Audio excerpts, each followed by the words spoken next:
The Commission on Elections will monitor the social media accounts of candidates for the midterm polls as the campaign period for senatorial and party list candidates begins on Tuesday.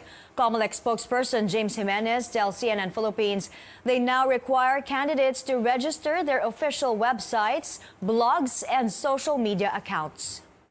In 2016, we saw how incredibly powerful social media was, and we knew that moving forward, it would only get more powerful. No one was actually reporting social media expenses, but we saw them becoming more and more useful. The rule now is that you have to register your social media presence so that we know where to start looking at the ads that you put out.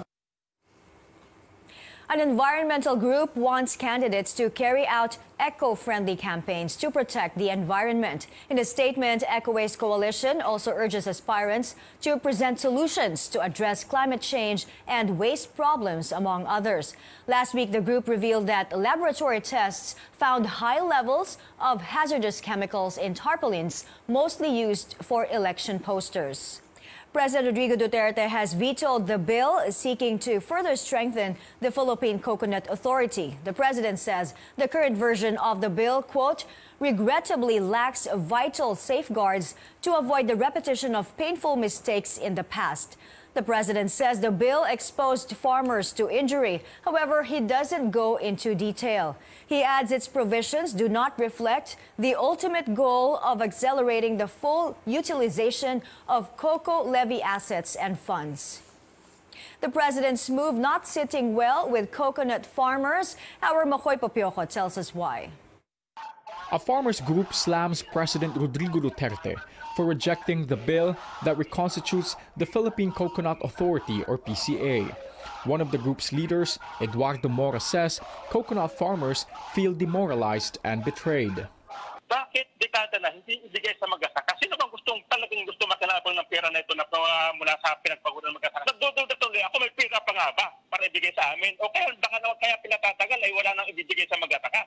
Mora was talking about the Coco Levy, or the tax imposed on coconut farmers from 1971 until 1983 under the Marcos administration, which was allegedly swindled to finance the lucrative lifestyle of Marcos cronies. The Presidential Commission on Good Government estimates the Coco Levy assets amount to about 83 billion pesos as of 2015. In 2014, the Supreme Court ruled the funds belong to the public. And in 2016, it was one of President Duterte's key campaign promises to distribute the funds. However, without the law that reconstitutes the PCA, the release and use of funds remain pending. After more than 48 years, 3.5 million coconut farmers are still waiting for the financial assistance that rightfully belongs to them. Yung community lagi yung gusto namin din patunguhan at pagkagastusan. Siyempre, kasama na din yung intercropping at rehab yung mga maniyugan na nawawasak na. Dahil sa mga ilang programa din naman natin na tatiwali kaya naubos ang puno ng loob. The rejected bill proposes that the 15-member PCA board be composed of sector representatives, mostly farmers, and 8 government officials. In a statement, presidential spokesperson Sal Panelo says one of the reasons why President Duterte vetoed the bill is because he wants more government representatives in the PCA board. Mora says his group believes more farmers should be part of the decision-making. However, he adds they have already conceded to give more room to government officials. He says he wonders why an 8-to-7 ratio in favor of the government is still disagreeable to the president. Alam namin na mahina kami sa batas, aminado kami doon. Pero andyan nga kayo eh. Dapat pakinggan din naman ninyo yung pinagwasa, sabi na mahirap na magsasaka kung paano gusto makinabang sila. To appease the aggrieved coconut farmers, Panelo explains the veto of the bill will give Congress more time and opportunity to improve it. The bill's proponent, Senator Cynthia Villar, assures the farmers all hopes are not lost and that they will work on the bill so it gets passed. Now, coconut farmers like Mora appeal to government officials to shape up and deliver their promises. Makoy Popioko, CNN, Philippines. This is the newsroom on CNN Philippines. Welcome back. The detained Chinese woman who threw taho at a policeman at the MRT yesterday is expected to post bail today. She is expecting her family from China, and they will post bail for all her offenses. Our Paulo Barcelon joins us on the phone. Paulo, what's the latest there? Well, we're learning more details about the incident involving the 23-year-old Chinese student who threw taho at a police officer, as well as her background. Mandaluyong City Police Chief Moises Villaseran said based on their initial investigation, Jale Zhang had been staying in the Philippines for 6 years and is currently using a student visa. Villaseran also said that within 3 years, she stayed in Bacolod City before transferring to Manila to study in a fashion school. As of the moment, she is still undergoing inquest proceedings here in the Mandaluyong City Police Station.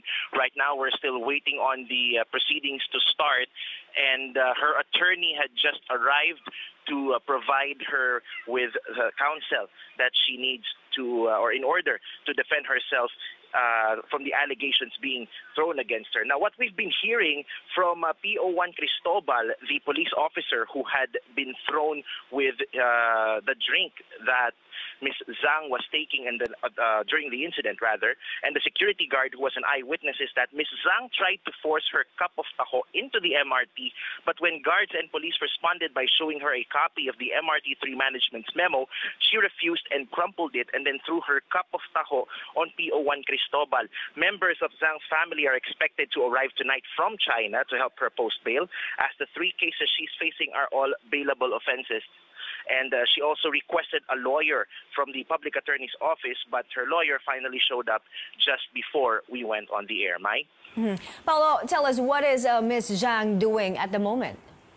Well, at the moment, she is talking to the counsel that she requested, her lawyer, which had arrived today. But before that, she was assigned a lawyer by the public attorney's office to tend to her case and the conditions at the moment, So, Paulo, is she staying in detention or not? Well, as of the moment, no member of her family nor any individual has posted bail for her 3 charges. So, yes, she will stay in the custody of the Mandaluyong police, So, any updates from the Chinese embassy? Well, there's still no comment from the Chinese embassy as of yet, but Police Senior Superintendent Villaseran says they will file a copy of the complaint and spot report of the incident to the Chinese embassy, as well as to really determine her purpose of staying here in the Philippines. Now, NCRPO Chief Police Director Guillermo Eleazar and Senior Superintendent Villaseran, the Mandaluyong Police Chief, had said earlier that they will file criminal charges and ask that she be declared an undesirable alien. All right, thank you. Paulo Barcelon reporting to us from Mandaluyong.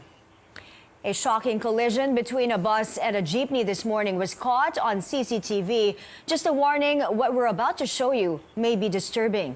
It shows the passenger jeepney crossing the intersection of Edsa and Timog Avenue when a bus rams into it, causing it to flip over.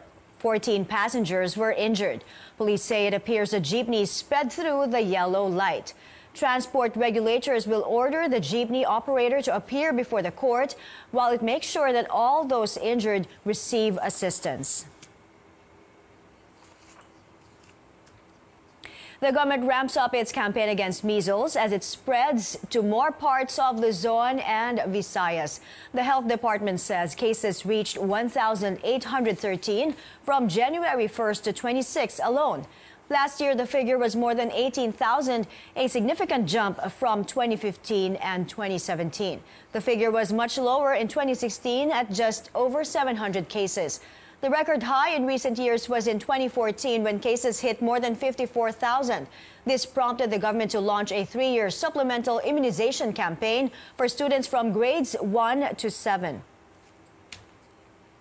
The measles outbreak in several regions highlighted the declining immunization coverage in the country. The health department blamed the vaccination scare on the Dengvaxia controversy.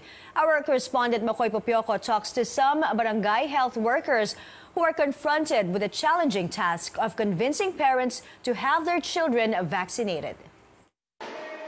Perla Dizon has been a barangay health worker at the village of Payatas B in Quezon City for nearly a decade now. She says even in a village of a highly urbanized city in Metro Manila, many remain ignorant about the benefits of complete vaccination. Meron kami na-encounter talagang minsan tamad ayaw magpabakuna ng nanay. Kasi minsan wala, siguro kulang din sa kaalaman. Meron din kami minsan na-encounter na ayaw magpabakuna ng pinuntahan namin kasi natakot sila dengue. Dr. Elmira Dizon, the government physician assigned to the village, says the coverage of immunization has dropped, especially during the dengue vaccine controversy. First-hand experience po ng aking mga staff na pag once na nandun na po sila, despite the coordination with the barangay, once they see our team, the people really go to their houses, shut their doors, shut their windows, and then they decline. They just keep quiet. Even if we knock on their doors, they don't answer. They even deny that there are children in their houses when we know that there are, in fact, children there. So it's really sad. The health department reports the immunization coverage in the country has continuously declined in the last decade. Since 2015, the number of unvaccinated children has steadily risen. From a little over 500,000 in 2015, the number climbed to almost 1 million in the third quarter of 2018. A health department report in 2018 explains the top reason why many children remain unvaccinated is because mothers are busy. Dr. Dizon thinks this could just be an alibi. Because you could be really busy and with your work, but you could endorse your child to some caregiver. After the declaration of measles outbreak in Metro Manila Wednesday, parents of unvaccinated children have flocked to health centers. On Friday, about 400 children received measles immunization in Barangay Batasan alone. While vaccine supply in Quezon City has been sufficient, Dr. Dizon says they lack manpower. She says there are only at least 30 government doctors in the city, which is considered one of the wealthiest in the country. She is the sole government doctor assigned to Batasan and Payatas, where she serves a combined population of over 140,000 people. She says their work is extremely challenging, but it would be easier if parents voluntarily go to the centers to have their children vaccinated. Makoy Popioko, CNN Philippines. Japan Foreign Minister Taro Kono is in Davao City for a bilateral meeting with Foreign Affairs Secretary Teddy Boy Locsin. The DFA says among the topics discussed are political, economic, and people-to-people engagement. The two officials also talked about Japan's support for infrastructure development in Mindanao following the ratification of the Bangsamoro Organic Law.